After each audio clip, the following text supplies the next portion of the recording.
Mi nombre es Ramona, y el flash de la cámara me CGO justo en el instante en que mi mundo se partió en dos. Sostenía la copa de champaña con mis dedos ya torcidos por la artritis, sintiendo el frío del cristal mientras mi hijo Mateo y su flamante esposa Sofía posaban sonriéndome. La sonrisa de ella era perfecta, de esas que se ensayan frente al espejo. Pero en cuanto el fotógrafo se dio la vuelta, y creyendo que el ruido de la música la protegería, la escuché susurrarle al oído a mi hijo, a mi único hijo. Sus palabras exactas fueron: «Ya falta poco, mi amor. En cuanto volvamos de la luna de miel, convencemos a la viejita de que nos firme los papeles de la casa». El aire se me escapó de los pulmones. Me quedé helada, con la sonrisa congelada en la cara, sintiéndome de repente como un mueble viejo que estorba. El brindis que siguió fue una burla cruel. Ellos levantaron sus copas por su futuro, un futuro construido sobre mis ruinas. En mi cartera, junto a un pañuelo bordado, sentía el peso imaginario del recibo del salón de fiestas, los girasoles. Un papel que confirmaba que casi todos mis ahorros se habían ido en pagarles esa celebración. Ver a Mateo sonreír, cómplice silencioso de aquel plan, fue como recibir una segunda puñalada, una más profunda y dolorosa que las palabras de ella. Él, por quien había cosido hasta la madrugada durante años, por quien vendí las joyas de mi madre sin pensarlo dos veces, ahora me veía como un simple obstáculo, una viejita, a la que había que convencer. Ellos brindaban por su nuevo comienzo. Yo, en ese preciso instante, empecé a planear el mío. Si creen que la dignidad de una madre no tiene precio, suscríbanse para que vean cómo se defiende lo que es justo. La música parecía lejana. Las risas de los invitados se convirtieron en un murmullo sin sentido. Miraba los rostros felices a mi alrededor, y me sentía completamente sola, una extraña en la fiesta que yo misma había pagado. Cada detalle, desde las flores en las mesas hasta el vestido de Sofía, se sentía como una mentira que yo había financiado. ¿Cómo pude ser tan ciega? ¿Cómo el amor de una madre puede nublar tanto el juicio? Me preguntaba si alguna vez se habían dado cuenta de todos los sacrificios, de las noches sin dormir, de las manos adoloridas por la aguja, o si para ellos yo siempre fui solo un recurso, una cuenta bancaria con un corazón que latía. ¿Alguna vez han sentido que lo dieron todo por alguien solo para que les pagaran con la traición más fría? Ese sentimiento de vacío, de ser invisible para los ojos de quienes más amas, es una soledad que cala hasta los huesos. Les pido que se queden conmigo, que me acompañen en esta historia, porque en ese salón lleno de gente, mi única compañía era el recuerdo de mi difunto esposo, y la promesa que le hice en su lecho de muerte. Una promesa que en medio de todo ese dolor, se convirtió en mi única luz, en mi única arma. Necesito que escuchen, que alguien sepa la verdad de lo que pasó después de esa noche, cuando decidí que no me iban a borrar tan fácilmente. No dije una sola palabra. Dejé la copa de champaña intacta sobre la mesa, con las burbujas muriendo lentamente. Me ajusté el chal sobre los hombros, un chal que yo misma había tejido, y me puse de pie con la mayor dignidad que pude reunir. Nadie pareció notarlo. Mateo y Sofía estaban ocupados recibiendo abrazos y felicitaciones, viviendo su momento de gloria. No me despedí de nadie. Simplemente les di la espalda a todos ellos y comencé a caminar, lenta pero firmemente hacia la puerta de salida. Mientras caminaba por la acera fría lejos del ruido de la fiesta, el olor a tierra mojada por el sereno de la noche me transportó a otro tiempo. Me vi de nuevo, 30 años más joven, de la mano de mi José, parados en ese terreno vacío en la calle Los Fresnos. No había nada, solo pasto y la promesa de un futuro. Ahorramos cada centavo de su sueldo de obrero y de mis costuras para comprarlo. Recuerdo la sensación de la tierra bajo mis uñas cuando nos arrodillamos y él me dijo: «Aquí, Ramona, aquí vamos a echar raíces. Y pan. Aquí crecerá nuestro hijo y correrán nuestros nietos». No era solo un pedazo de tierra, era el cimiento de nuestra vida, comprado con el sudor de dos personas que se amaban y que solo querían un lugar seguro para su familia. Cada terrón de ese lote estaba impregnado de nuestros sueños, de las esperanzas que teníamos para ese niño que ya venía en camino, mi Mateo. Los fines de semana se convirtieron en una sinfonía de martillos y serruchos. Mientras otras familias iban al parque, José y yo levantábamos paredes. Yo aprendí a mezclar cemento, a pasarle los ladrillos, a pintar. Mis manos, ahora torcidas por los años, eran fuertes y ágiles, olían a cal y a madera. Mateo era un niño pequeño que jugaba con los montones de arena, construyendo sus propios castillos mientras nosotros construíamos su hogar. Cada viga de esa casa, cada ventana, tiene la marca de nuestras manos. Cuando por fin terminamos, nos sentamos en el porche, agotados pero felices, viendo el atardecer. Esa casa no fue un regalo de nadie, fue nuestra conquista. Miro mis manos ahora, bajo la luz de un farol en la calle, y veo las mismas manos que lijaron la puerta principal, la misma que ahora mi hijo planea arrebatarme. Recuerdo con una claridad que duele el día que Mateo nos dijo que quería ser arquitecto. La universidad era cara, imposible para nosotros. Una noche, sin decirle nada a José, saqué la pequeña caja de terciopelo de mi madre. Dentro estaban sus aretes de oro y el collar que usó en su boda. Eran lo único de valor material que me quedaba de ella. Fui a la joyería del centro en la avenida principal y los vendí sin dudarlo.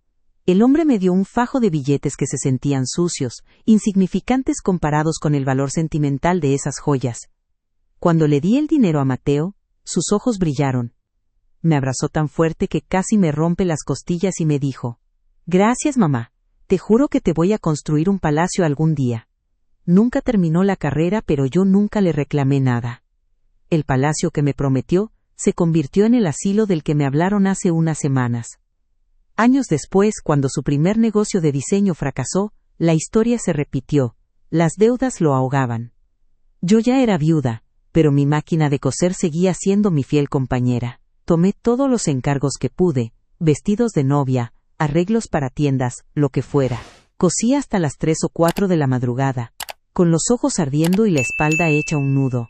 La casa se llenó de retazos de tela y el zumbido de la máquina era la única música que escuchaba.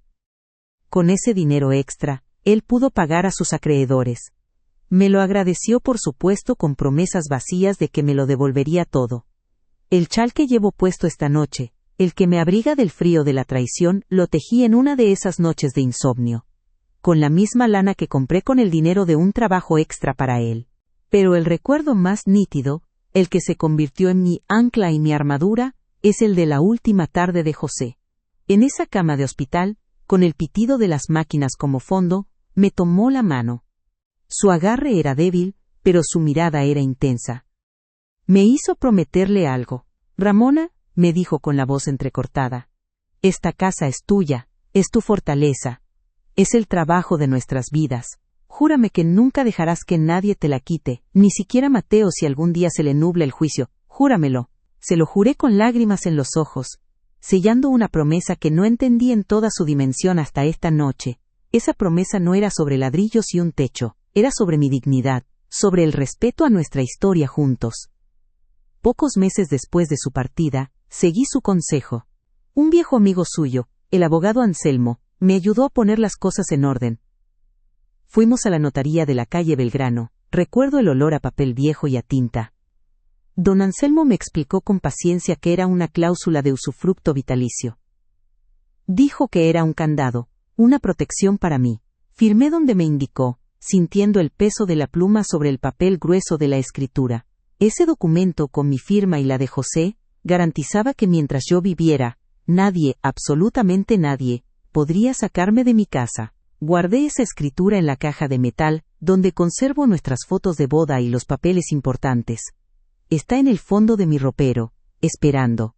Nunca pensé que tendría que usarla contra mi propio hijo, pero José de alguna manera lo sabía. Al llegar a mi puerta, busco las llaves en mi cartera. Mis dedos tropiezan con el papel doblado del recibo del salón, los girasoles. Siento su textura lisa, el recordatorio de mis ahorros evaporados en una fiesta de mentiras. Por un instante el peso de ese papel casi me dobla. Pero entonces, levanto la vista hacia la ventana de mi cuarto. Detrás de esa ventana, en un ropero de madera oscura, descansa una caja de metal. Dentro de ella no hay solo un papel, está la promesa a mi esposo, está mi fortaleza, está la justicia silenciosa que José me ayudó a preparar. El frío de la noche ya no me cala los huesos. Abro la puerta de mi casa, la cierro detrás de mí y giro la llave en la cerradura. El sonido del cerrojo encajando en su lugar, nunca me había parecido tan poderoso, tan definitivo. La fiesta para ellos terminó. La mía, apenas está por comenzar. El primer lunes después de la boda, la casa amaneció en un silencio que pesaba más que cualquier grito. El eco de la música y las risas falsas se había desvanecido, dejando solo el tic-tac del reloj de pared que José y yo habíamos colgado juntos.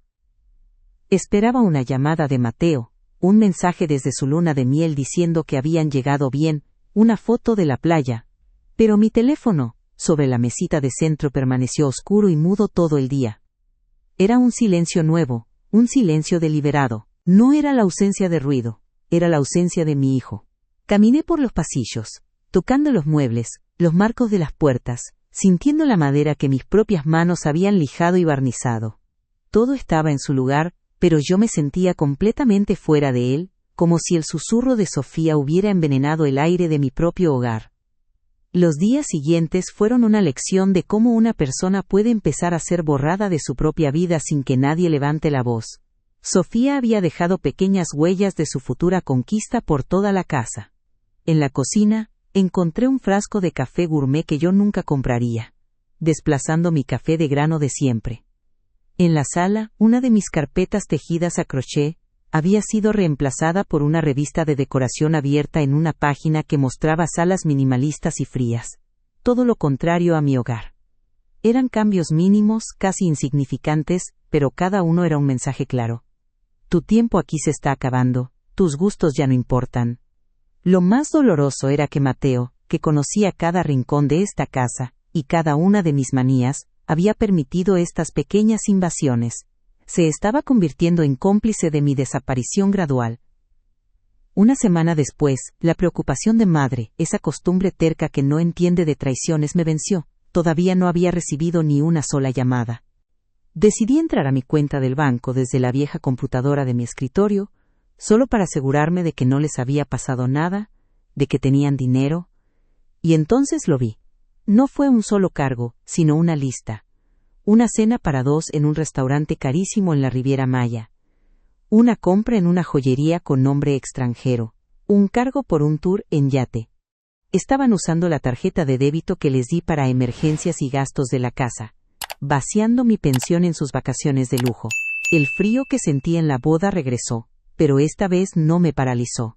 Me llenó de una claridad terrible, de una certeza helada sobre lo que estaba pasando. El abandono ahora tenía cifras, fechas y nombres de comercios. La imagen de mi vieja máquina de coser Singer apareció en mi mente con una fuerza abrumadora. Me vi a mí misma, 15 años más joven, con la espalda dolorida y los ojos ardiendo a las 2 de la mañana, terminando un lote de uniformes para una empresa. El zumbido de la máquina era la banda sonora de mi sacrificio, todo para juntar el dinero que Mateo necesitaba para pagar las deudas de su primer negocio fallido. Recuerdo sus lágrimas de gratitud, su abrazo, su promesa de que algún día me devolvería cada centavo, cada hora de sueño perdida. Comparar ese recuerdo, ese sacrificio nacido del amor más puro, con los gastos frívolos en mi estado de cuenta, me partió el alma. No era el dinero lo que dolía, era la memoria de mis manos agrietadas pagando por sus lujos, la cruda evidencia de que mis sacrificios no tenían ningún valor para él. Con un temblor en las manos, abrí el cajón superior de mi escritorio, donde guardo los papeles importantes. Mis dedos rozaron la superficie lisa del recibo del salón Los Girasoles. Lo saqué y lo puse sobre la mesa. El monto, escrito en una tinta azul y fría, parecía mirarme con burla. Casi todos mis ahorros se habían ido en ese papel, en esa fiesta que sirvió de escenario para su plan. Junto a él, coloqué la factura de la luz y el agua, recordatorios de los gastos reales, de la vida que seguía y que yo debía sostener con lo poco que me dejaban. El recibo no era solo la prueba de un pago, era el acta de mi estupidez, el contrato de mi ceguera voluntaria.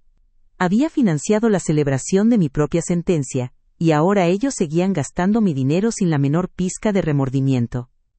El corazón de una madre puede ser muy terco, se niega a ver la maldad en los ojos de un hijo, siempre busca una excusa o una justificación. Pero cuando las pruebas son tan claras, la soledad que se siente es un abismo. Es un dolor que te aísla, que te hace sentir ingenua y avergonzada. Cuéntenme en los comentarios desde qué ciudad o país me están escuchando, para que mi voz encuentre eco en las suyas, y sienta que no estoy sola en esta lucha. A veces, Saber que alguien más entiende tu dolor es el primer paso para encontrar la fuerza que no sabías que tenías. Necesito esa fuerza ahora, porque sé que lo que he vivido hasta ahora es solo el principio. La verdadera batalla aún no ha comenzado y debo prepararme para ella. El teléfono por fin sonó esa tarde, pero la voz al otro lado no fue la de Mateo. Era mi nieto, Leo. Su voz sonaba pequeña y triste. Abuela, ¿podemos ir a verte el sábado? Mamá nos va a llevar. Sentí un rayo de sol en medio de la tormenta. Pero entonces lo escuché decir. Papá y Sofía dijeron que no, que seguro estás muy ocupada y que ellos nos van a llevar a un centro comercial. De fondo pude oír la voz de Sofía clara y filosa, diciéndole que colgara el teléfono. Me quedé helada. No solo me estaban aislando y robando, ahora estaban usando a mis nietos como un arma, poniéndolos en mi contra, negándome el único amor puro que me quedaba. Esa fue la herida más profunda, la humillación final.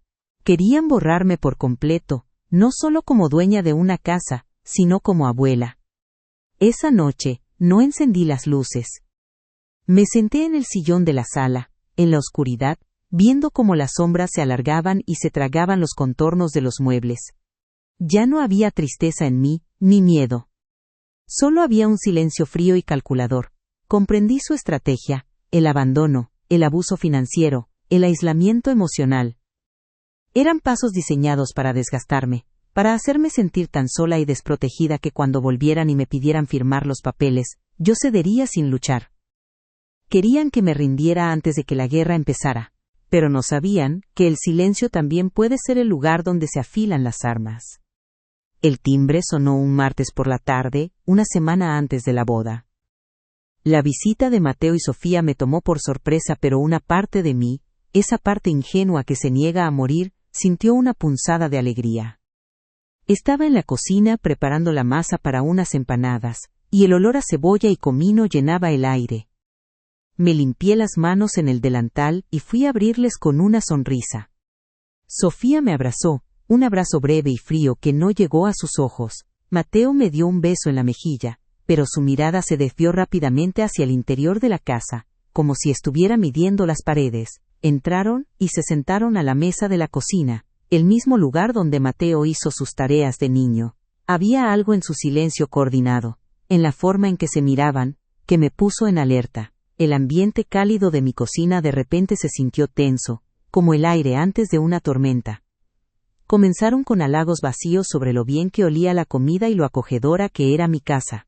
Sofía fue la que tomó la palabra, con esa voz melosa que usaba cuando quería algo. Ramona, hemos estado pensando mucho en ti, dijo, poniendo su mano sobre la mía. Nos preocupamos por tu futuro, por tu comodidad. Esta casa es tan grande, las escaleras, el jardín, es mucho trabajo para una sola persona. Cada palabra era como una gota de veneno endulzado. Asentí lentamente sin decir nada, esperando el golpe. Mateo permanecía en silencio, con los codos apoyados en la mesa y la vista fija en un punto inexistente de la pared. No era el hombre que yo había criado. Era una sombra, un eco de la voluntad de la mujer que tenía al lado. Sabía que no estaban allí por preocupación, estaban allí para ejecutar una parte de su plan, y mi corazón empezó a latir con una fuerza sorda y pesada. Entonces Sofía sacó de su bolso un folleto de papel brillante y lo deslizó sobre la mesa, justo al lado de mi tazón con harina. Era un tríptico a todo color. En la portada, una pareja de ancianos sonreía mientras jugaba a las cartas en un jardín impecable.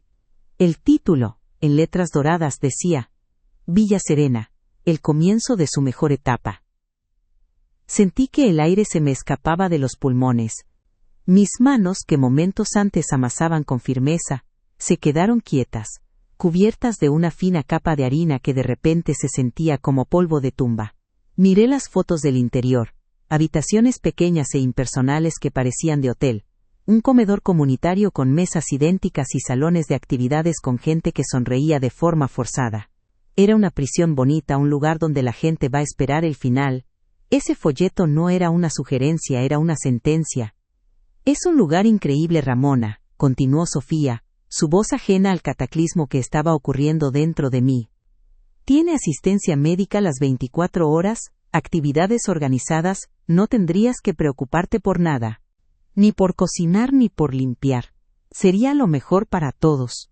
Así nosotros podemos usar la casa para formar nuestra propia familia, darle a los niños el espacio que merecen. La frase usar la casa resonó en mi cabeza como un martillazo. No dijeron vivir en la casa o cuidar la casa. La veían como un objeto, un recurso a su disposición una vez que se deshicieran del estorbo que yo representaba. Levanté la vista del folleto y la miré directamente a los ojos. Por primera vez, no vi a una joven encantadora, vi a una depredadora que me sonreía con los dientes manchados de mi propia sangre. Busqué la mirada de mi hijo, suplicando en silencio que dijera algo, que detuviera esa farsa cruel, pero Mateo no me miró. Siguió con la vista perdida, como si la conversación no fuera con él, como si su madre no estuviera siendo desterrada de su propia vida frente a sus narices. Recordé una tarde de lluvia, en esa misma cocina, cuando él tenía 8 años y un resfriado terrible. Le preparé una sopa de pollo y me senté a su lado hasta que se durmió. Antes de cerrar los ojos me dijo: «Cuando sea grande, mami, yo te voy a cuidar a ti en esta casa, para siempre». Ese recuerdo, tan dulce y puro, se convirtió en una navaja que me desgarraba por dentro. El niño que hizo esa promesa había muerto, y en su lugar estaba este hombre extraño, este cómplice silencioso que permitía que me mostraran el camino al exilio. La humillación no terminó ahí. Empezaron a hablar de logística, como si mi rendición fuera un hecho. Sofía mencionó que podrían organizar una venta de garaje con las cosas que ya no necesitaría. Habló de cómo redecorarían mi dormitorio para convertirlo en el cuarto de los niños. Planificaban mi desaparición en mi propia cara, discutiendo el destino de mis muebles, de mis recuerdos, de los objetos que José y yo habíamos elegido con tanto amor. Cada palabra era un ladrillo menos en los cimientos de mi vida, cada frase una palada de tierra sobre mi dignidad. Yo solo escuchaba, sintiendo un frío que nacía en la boca del estómago y se extendía por todo mi cuerpo, un frío que ni el calor del horno encendido podía combatir. Estaba presenciando mi propio borrado, y el director de la orquesta era mi único hijo. Finalmente, después de un silencio que se sintió eterno, Mateo levantó la cabeza. Sus ojos se encontraron con los míos por un segundo, y vi en ellos una mezcla de vergüenza y una súplica patética para que yo les hiciera las cosas fáciles. Abrió la boca y su voz salió débil, casi un susurro. «Piénsalo, mamá», dijo, como si me estuviera ofreciendo una opción. «Después de la luna de miel, tenemos que tomar una decisión». Esa frase fue la confirmación final, no era una pregunta. Era un ultimátum. La decisión ya estaba tomada por ellos, solo esperaban mi firma, mi claudicación. No era una conversación sobre mi bienestar, era una negociación sobre los términos de mi rendición. La traición ya no era un susurro en una fiesta, ahora tenía un folleto brillante y un plazo. Se levantaron para irse. Sofía, con una audacia increíble, me dio un beso en la mejilla y dijo: «Piénsalo con calma, es por tu bien». Dejaron el folleto de Villa Serena sobre la mesa de la cocina, encima de mi delantal manchado de harina. Lo miré durante mucho tiempo después de que la puerta se cerrara, un pedazo de papel brillante que representaba el fin de todo lo que yo había construido. Pero en ese momento, el dolor se transformó en una claridad helada. Ya no había espacio para la tristeza ni para las dudas. Me sequé una lágrima solitaria que no me había dado cuenta de que había caído y supe exactamente lo que tenía que hacer. Esa tarde, mi primera llamada no sería a una amiga para desahogarme sino al abogado Anselmo. La mañana de lunes no me encontró llorando entre las sábanas sino con una claridad que no había sentido en años. El sol entraba por la ventana de mi cuarto y por primera vez desde la muerte de José, no iluminaba un espacio de soledad sino un campo de batalla. Me levanté, me vestí con mi mejor traje de domingo, el que usaba para las ocasiones importantes, y me dirigí al ropero. Del fondo saqué la caja de metal. Dentro, junto a nuestras fotos de boda y el certificado de nacimiento de Mateo, estaba la escritura de la casa, doblada dentro de un sobre amarillento por el tiempo. No la toqué con tristeza, sino con el respeto que se le tiene a un arma bien guardada. La metí en mi cartera, junto al recibo del salón, los girasoles, y salí de casa. El aire de la mañana era fresco y sentí que por fin podía volver a respirar. Mi destino era la sucursal del Banco Nacional de Comercio en la Avenida San Martín, la misma donde abrí mi primera cuenta de ahorros con el dinero de mis costuras. El lugar olía a papel y a una mezcla de perfume y café. Vi a Laura, la gerente, a través del cristal de su oficina. Es una muchacha joven, de unos 35 años, pero con una mirada seria y amable que siempre me ha inspirado confianza. Ella me vio y me sonrió, haciéndome una seña para que pasara. Mientras esperaba que terminara una llamada, sentí una punzada de vergüenza. Iba a contarle a una extraña la traición de mi propio hijo. Pero la vergüenza se disolvió rápidamente, reemplazada por una determinación fría. Apreté mi cartera contra mi regazo, sintiendo el filo de los papeles en su interior, mi única defensa contra el mundo que intentaban construir sobre mis ruinas. Cuando entré a su oficina, Laura me recibió con una calidez que casi me desarma. «Doña Ramona, qué gusto verla. Un cafecito». Negué con la cabeza, y sin rodeos, puse los papeles sobre su escritorio de caoba pulida. Primero, el recibo del salón de fiestas, con el monto que vació mis ahorros. Luego, el estado de cuenta impreso de mi computadora, con los gastos de su luna de miel en Cancún resaltados en amarillo. No necesité decir mucho. Le conté el susurro que escuché en la boda, las palabras exactas. Su rostro pasó de la amabilidad profesional a una indignación contenida. Sus ojos se fijaron en las cifras, en las fechas, y vi en ella no solo a una gerente de banco, sino a una mujer que entendía la injusticia. No me juzgó, no me compadeció, simplemente asintió, seria, y me dijo: «Entiendo.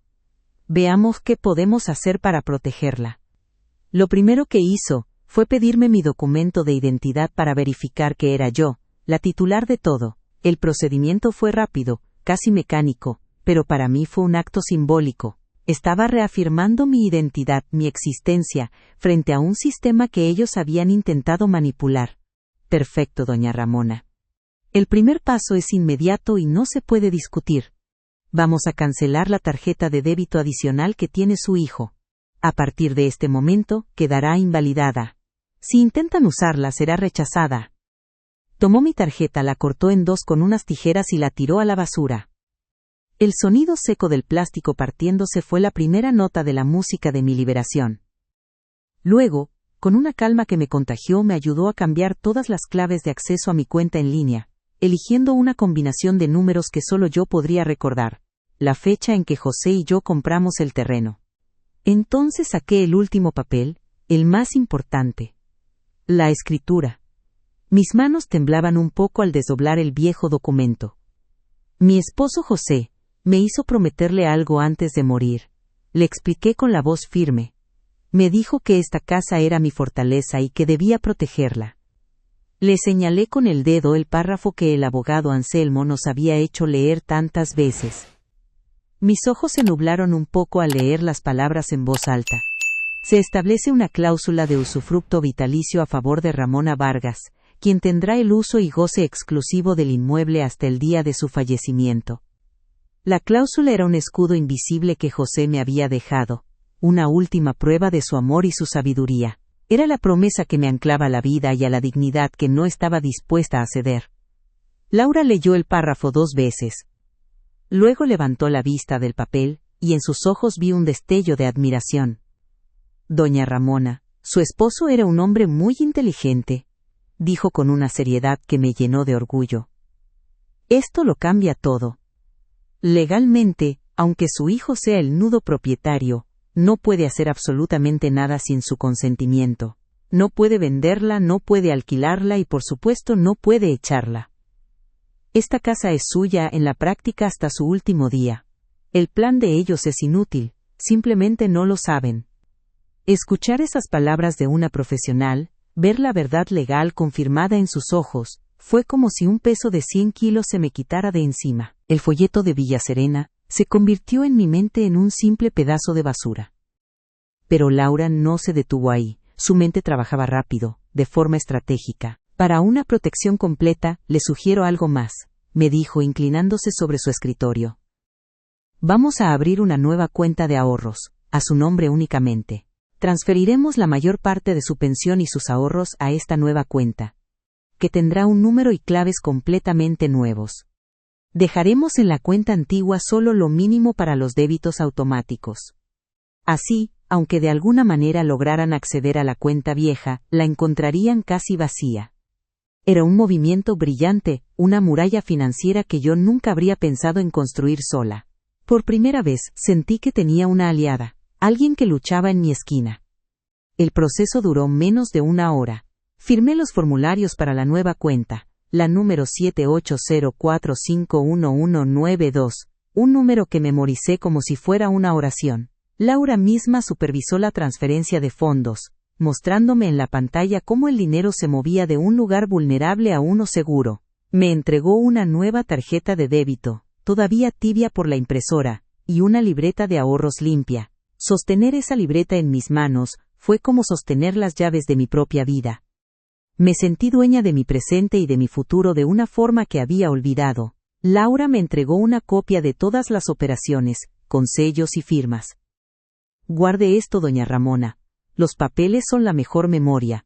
Cada documento que me daba era un ladrillo más en mi nueva fortaleza. Antes de irme, Laura tomó una de sus tarjetas personales y escribió un nombre y un número de teléfono en el reverso. Esto es lo último que necesita, me dijo entregándomela. Se llama Inés Rojas. Es abogada, especialista en derecho de familia y patrimonial. No es barata, pero es la mejor. Dígale que va de mi parte.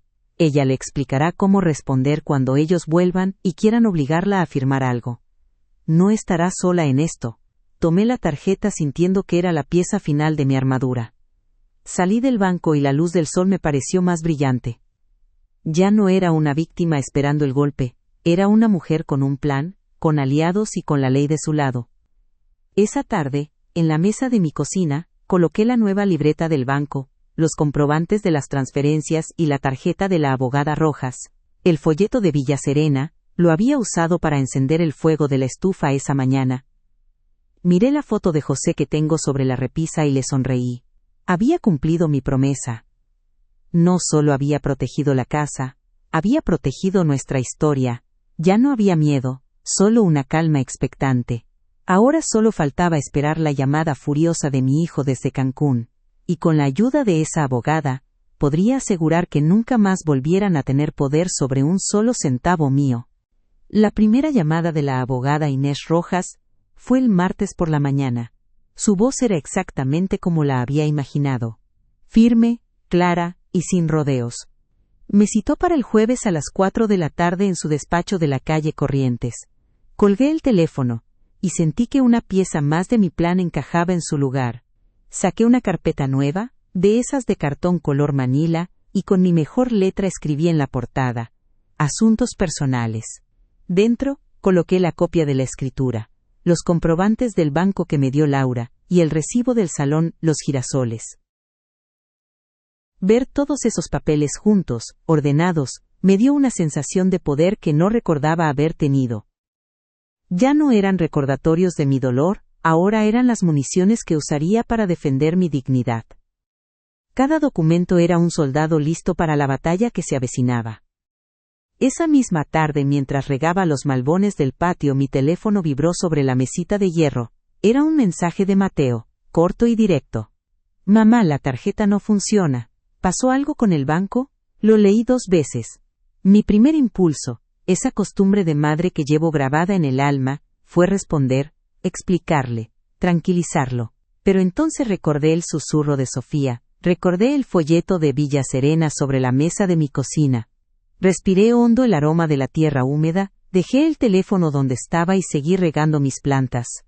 El silencio, a veces, es la respuesta más ruidosa. Supe en ese momento que mi silencio era el primer disparo de esta guerra silenciosa, y el eco de su desconcierto ya había cruzado el océano para llegar hasta mí. Al día siguiente, miércoles, decidí que necesitaba un respaldo oficial. Fui a la Notaría Pública número 12, en la calle Rivadavia, para solicitar una copia certificada de la escritura. El lugar estaba lleno de gente, el aire era pesado y el murmullo de las conversaciones se mezclaba con el sellado de papeles. Saqué el número C47 y me senté a esperar. Pasó casi una hora. Mientras estaba allí, sentada en una silla de plástico duro, mi teléfono volvió a vibrar. Era Sofía. Ramona, ¿está todo bien? Mateo está preocupado. No podemos pagar unas cosas del hotel. Por favor, contesta. La hipocresía de su preocupación casi me hizo reír. La mujer que planeaba enviarme a un asilo ahora fingía estar angustiada por mi bienestar. Apagué el sonido del teléfono y lo guardé en mi cartera. Mi turno estaba cerca. Cuando por fin me llamaron a la ventanilla, un joven con cara de aburrido me atendió. Le expliqué lo que necesitaba y me dijo, sin mirarme, que el trámite tardaba una semana. Sentí una punzada de frustración, un pequeño revés que no había contemplado, pero la Ramona de antes, la que se hubiera conformado y vuelto a casa, ya no existía. Lo miré fijamente y le dije con una calma que me sorprendió a mí misma. Joven, lo necesito para hoy. Es un asunto familiar de suma urgencia. Estoy dispuesta a pagar la tasa que sea necesaria. ¿Mi voz no tembló? El muchacho levantó la vista, quizás sorprendido por mi firmeza, y después de teclear algo en su computadora, me dijo que si pagaba el doble por el trámite de urgencia, estaría listo en 2 horas. Pagué sin dudarlo. Salí de la notaría con el recibo en la mano, sintiendo que había ganado una pequeña batalla. Volví a casa con la copia certificada en mi carpeta. El papel era grueso, con un sello en relieve y una cinta roja. Tenía un peso oficial, el peso de la ley de mi lado. Mientras preparaba un té, el teléfono de línea, el que casi nunca suena, empezó a repicar. Sabía que eran ellos, que habían encontrado la forma de llamar desde el hotel. Dejé que sonara. Conté los timbres, uno tras otro, hasta que el silencio volvió a llenar mi cocina. Cada llamada sin respuesta era un ladrillo más en el muro que estaba construyendo a mi alrededor. Un muro de silencio, de límites y de respeto. Estaba recuperando mi casa, mi vida y mi paz, una llamada ignorada a la vez. El jueves a las 4 en punto estaba sentada frente a la abogada Inés Rojas. Su oficina no era lujosa, pero era impecable y olía a libros y a café. Era una mujer de mi edad, con el pelo plateado recogido en un moño y unos ojos que parecían verlo todo. No tuve que contarle la historia con mucho drama. Simplemente, abrí mi carpeta y puse los documentos sobre su escritorio de madera oscura. El recibo, los estados de cuenta, la escritura original y la copia certificada. Ella los revisó en silencio, asintiendo de vez en cuando. No hizo preguntas sobre mis sentimientos, fue directo al grano, a los hechos, a la ley. Y eso, en ese momento, era exactamente lo que necesitaba. Usted tiene el control absoluto, doña Ramona, dijo finalmente mirándome por encima de sus gafas. El usufructo vitalicio es un blindaje. La casa es suya en todo sentido práctico hasta su último día. Lo que ellos planean no es solo inmoral, es legalmente imposible. Escuchar esas palabras de una experta fue como sentir que un ancla se aferraba al fondo del mar en medio de una tormenta. Luego añadió, pero debemos ser estratégicos. Cuando vuelvan, no discuta. No se defienda. Simplemente comunique. La mejor forma de hacerlo es a través de una carta documento. Es una notificación formal que deja constancia legal de que han sido informados. Corta de raíz cualquier intento de manipulación. Mientras la doctora Rojas me explicaba los detalles, mi celular, que había puesto en modo silencioso sobre mi falda, empezó a vibrar sin parar. Lo miré de reojo. Una catarata de mensajes de Mateo. La ira había reemplazado a la preocupación. Mamá, contesta el teléfono. ¿Qué diablos pasa? Sofía está llorando. No tenemos cómo pagar la cuenta. Esto es una humillación. Sentí una mezcla de pena y de una extraña satisfacción. Estaban sintiendo una mínima parte de la humillación que yo sentí en su boda. Estaba construyendo un muro de silencio y legalidad a mi alrededor, ladrillo por ladrillo. Quédense conmigo, porque la forma en que ese muro se puso a prueba es algo que nunca se imaginarían. Salí del despacho de la abogada con un borrador de la carta documento en mi carpeta y una nueva sensación de serenidad. Ya no estaba sola. Tenía a Laura en el banco y a Inés en el juzgado. Tenía la ley y la promesa a mi José. Al llegar a casa, el teléfono de línea sonaba de nuevo, con una insistencia desesperada. Esta vez, sabía que tenía que contestar, no para ceder, sino para marcar el final de un capítulo y el comienzo del siguiente. Respiré hondo, levanté el auricular y escuché la voz de mi hijo, distorsionada por la rabia y la distancia. «Mamá, por fin, ¿qué hiciste? La tarjeta no pasa, nos dejaste varados aquí». Escuché su torrente de acusaciones sin interrumpirlo, dejé que vaciara toda su furia, su frustración, su egoísmo. Cuando por fin hizo una pausa para tomar aire, hablé. Mi voz salió tranquila, firme, sin un ápice de duda. «Mateo, cálmate», le dije, y en ese momento supe que había recuperado todo el poder que me habían quitado. «No están varados, son adultos. Tenemos que hablar cuando vuelvan. Los espero en casa». Y antes de que pudiera responder, antes de que pudiera lanzar otra acusación, colgué suavemente el auricular en su base. El clic del teléfono al cortar la llamada fue el sonido más satisfactorio que había escuchado en mucho tiempo. El timbre sonó el sábado por la tarde, puntual. Sabía que eran ellos. Respiré hondo, alicé mi falda y fui a abrir la puerta de mi casa, la que ahora sabía defender. Mateo entró primero, con el rostro tenso y una nube de tormenta en los ojos. Sofía venía detrás, forzando una sonrisa que no le llegaba a la mirada. Se sentaron en el sofá grande de la sala, el que mi José y yo habíamos elegido juntos en una tienda de muebles de la calle Florida hace más de 40 años. El aire estaba cargado de palabras no dichas, de acusaciones que flotaban como polvo en el rayo de sol que entraba por la ventana. No ofrecí café, ni agua. No era una visita social, era el final de una batalla, y yo estaba lista, con mi armadura de calma y mis armas de papel. Sofía, como siempre, fue la que rompió el silencio, adoptando su tono de preocupación ensayada. «Ramona, cariño, hemos estado muy preocupados por ti. No contestar el teléfono, lo de la tarjeta. Nos diste un susto terrible. Mateo y yo hemos hablado mucho, y creemos que es el momento de tomar decisiones por tu bien, por el futuro de todos». Su discurso era suave, meloso, pero sus ojos eran duros como piedras. Hablaba de mi futuro como si fuera un objeto que le pertenecía, una pieza en su tablero de ajedrez. Mateo permanecía en silencio a su lado, asintiendo mecánicamente, un títere cuya voluntad ya no le pertenecía. Yo solo le escuchaba, con las manos cruzadas sobre mi regazo, sintiendo la calma fría que me había acompañado toda la semana. «Sofía», la interrumpí con suavidad, pero con una firmeza que la hizo callar de inmediato. No levanté la voz, no necesitaba hacerlo. Me incliné hacia adelante y deslicé sobre la mesita de centro la carpeta color manila. De ella saqué la copia certificada de la escritura, con su cinta roja y su sello en relieve. El documento aterrizó sobre la madera pulida con un sonido suave pero definitivo. Sus miradas se clavaron en el papel, primero con curiosidad, luego con una confusión creciente. El recibo del salón de fiestas y los estados de cuenta de sus gastos en Cancún estaban debajo, a la vista. La evidencia de su plan y mi sacrificio estaba toda allí, en silencio, sobre la mesa que nos separaba. «Les voy a leer algo», dije, y mi voz no tembló. Ajusté mis anteojos y leí el párrafo que la abogada Rojas me había hecho memorizar. El mismo que mi José me había hecho prometer que nunca olvidaría. Se establece una cláusula de usufructo vitalicio a favor de Ramona Vargas, quien tendrá el uso y goce exclusivo del inmueble hasta el día de su fallecimiento. Hice una pausa y los miré por encima de los lentes. Significa, en palabras sencillas, que esta casa es mía para usarla y disfrutarla hasta el último día de mi vida. Nadie puede venderla, nadie puede alquilarla, y por supuesto nadie puede echarme de aquí. Es legalmente imposible. El silencio que siguió fue más denso que cualquier grito. Vi el color drenarse del rostro de Sofía. Su boca se abrió y se cerró un par de veces, como un pez fuera del agua.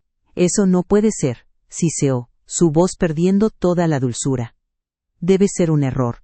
Un papel viejo». «Mateo, di algo». Mateo, por su parte, estaba pálido como el papel. Su mirada saltaba de la escritura a mi rostro, como si estuviera viendo un fantasma. El fantasma de su padre, quizás, o el de su propia conciencia. Su plan tan cuidadosamente elaborado se había desmoronado contra una pared de tinta y ley que él nunca supo que existía. Habían subestimado a la viejita y ahora la realidad los golpeaba con la fuerza de un tren. No es un error, respondí, sacando otro documento de la carpeta. Esta es una carta documento redactada por mi abogada, Inés Rojas.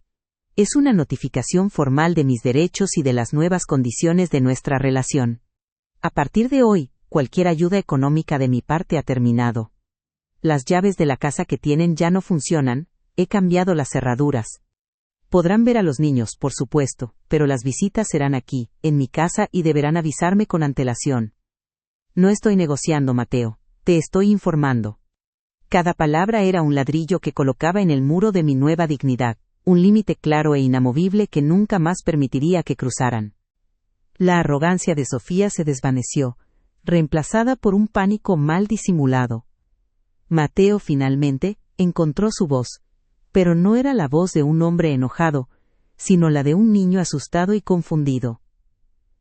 «Pero mamá, ¿qué vamos a hacer ahora?», balbuceó, y en su voz ya no había ira. Solo el pánico de un niño perdido al que le han quitado su red de seguridad. Su pregunta no era una disculpa, era la confesión de su dependencia, la prueba final de que nunca me vio como una madre, sino como un recurso inagotable. Hice lo que mi corazón y mi dignidad me dictaron. ¿Qué habrían hecho ustedes en mi lugar? Se levantaron en silencio, como dos actores a los que se les ha olvidado su guión. No hubo más discusiones, no hubo súplicas. La verdad, respaldada por papeles sellados y la ley, era irrefutable. Los acompañé hasta la puerta. Antes de salir, Mateo se giró para mirarme. Y en sus ojos vi por un instante al niño que yo había criado, perdido en la ruina de sus propias decisiones. Pero ese instante pasó. Sofía lo tomó del brazo y lo arrastró hacia la calle. Cerré la puerta y el sonido del cerrojo fue como el punto final de un libro doloroso, pero necesario, y supe que ahora comenzaba a escribir el siguiente capítulo, con mi propia letra. Los días que siguieron a esa tarde no fueron de celebración sino de una paz ordenada y silenciosa. La primera llamada que hice el lunes fue al cerrajero. El sonido del taladro cambiando las cerraduras fue música para mis oídos. Cada vuelta del destornillador era un punto final. Luego me senté en la mesa de la cocina con mis cuentas, la nueva libreta del banco y una taza de té. Pagué la luz, el agua, el teléfono, todo desde mi nueva cuenta, la que solo yo controlaba. Por primera vez en años, el dinero de mi pensión se sentía completamente mío. Caminé por mi casa, tocando los muebles, arreglando un cuadro torcido. Ya no la miraba como una fortaleza que debía defender, sino como el hogar que volvía a habitar plenamente. El silencio ya no era el de la soledad y el abandono, era el de la soberanía. Una semana después, el teléfono sonó. Era Mateo. Su voz ya no era de enojo, sino de una resignación cansada. No hubo disculpas, no las esperaba, pero tampoco hubo exigencias. Me preguntó, con una formalidad extraña, si podía traer a los niños el sábado. Le dije que sí, por supuesto. Los traes a las 10 de la mañana y los recoges a las 6 de la tarde. Le indiqué con una voz tranquila y firme. La voz de una madre que establece las reglas en su propia casa. No hubo negociación. El sábado, Leo y Ana llegaron corriendo a mis brazos. Jugamos en el jardín, hicimos galletas de mantequilla y el aire se llenó de sus risas. Cuando Mateo vino a buscarlos, se quedó en la puerta. No lo invité a pasar. Nos despedimos con un gesto de cabeza. Los límites, una vez claros, no necesitan ser gritados. La tarde del domingo, saqué mi vieja máquina de coser Singer. Ana, mi nieta, se sentó a mi lado, fascinada por el movimiento de la aguja. Le mostré cómo enhebrarla, cómo guiar la tela con las manos. Sus deditos pequeños siguieron los míos sobre un retazo de tela floreada. El zumbido constante de la máquina llenó la sala, un sonido que antes era de sacrificio y que ahora era de legado, de amor que se pasa de una generación a otra. Ver sus ojos concentrados, aprendiendo algo que mis manos han hecho toda la vida, me llenó de una alegría serena que ninguna cuenta bancaria puede comprar. Si estas historias de vida y justicia silenciosa les dan fuerza, suscríbanse y compartan la suya, para que ninguna voz se quede sola. Ahora, Al caer la tarde, me siento en el porche en la mecedora que era de José. El aire huele a jazmín y a tierra mojada. Veo a los vecinos pasar, saludo con la mano. Escucho los grillos empezar su canto. No pienso en el futuro ni me lamento por el pasado. Simplemente, estoy aquí, en mi casa, dueña de mi tiempo y de mi paz. Sostengo mi taza de té caliente entre las manos, las mismas manos que construyeron, que cosieron, que firmaron, y que ahora, finalmente descansan. Ya no espero nada de nadie, simplemente vivo en la paz que me gané. Con cariño, Ramona.